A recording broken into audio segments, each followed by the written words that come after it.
Now that you've got the basics of the throw from a standstill, we're going to work on adding a little momentum. Let's get started.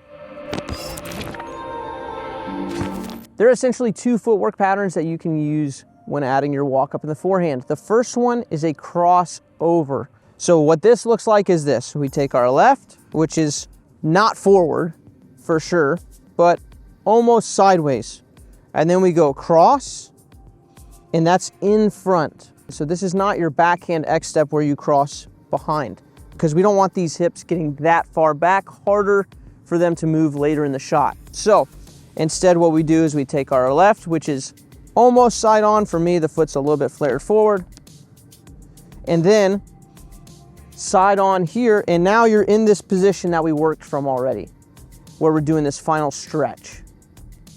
And if you want to add more tempo, quite simply, do that faster and longer. So that would be. All right, so from behind, that looks like this. Left, cross, stride.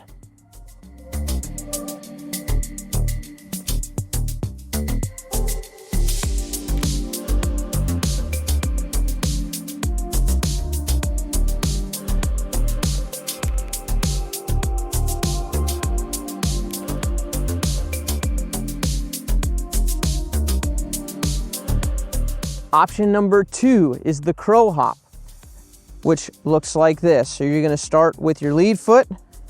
You're gonna do a little heel click here. They're gonna come together. And now we're on this same position that we practiced earlier with our final stride. So instead of crossing over, quite simply, it's apart, together, apart, right? Or another way of saying that would be step, click, stride. Obviously, if you try to do this faster, you need to be able to stand on this trail leg as you're striding forward.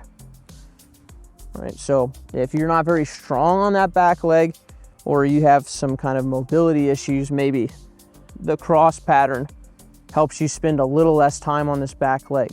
But I'd recommend just get the back leg strong anyways, right? Don't you want to have a strong back leg? Better than a weak back leg.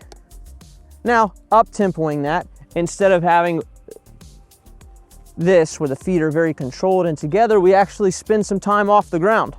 So again, that's going to be left, jump, land, stride. That is here. And so from behind, that looks like this at a slower tempo. Faster tempo.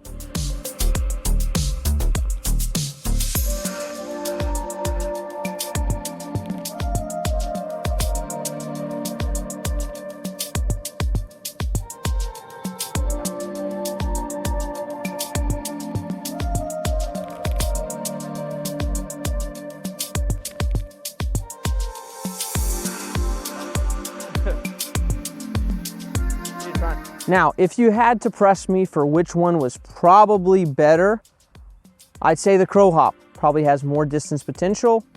That's why they're using baseball all the time. They're not really doing these like slow forward crossovers.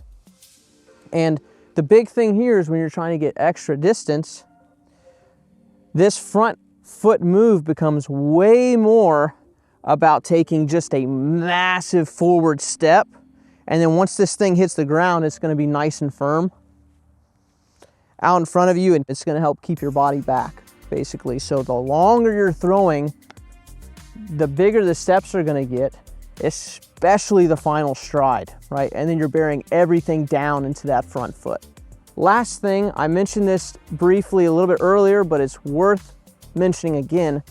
When you start up-tempoing with the lower body, what a lot of people start doing is they start feeling all this energy from the lower body, and then the hand just wants to come with it and start ripping back and getting weird positions and start separating way too far back. And then when they go to move forward, the hand has to catch up later and start moving instead of being allowed to stretch, lagged, and then popped.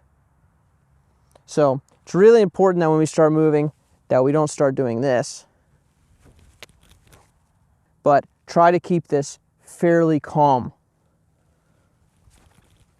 And then just stretch further away from it, but keep the other upper body very calm. Think of the old analogy of a duck on the water, right? The feet are going crazy and the upper body's very tranquil. Want the same thing here. Thanks for watching, guys. We will catch you in the next one. Peace.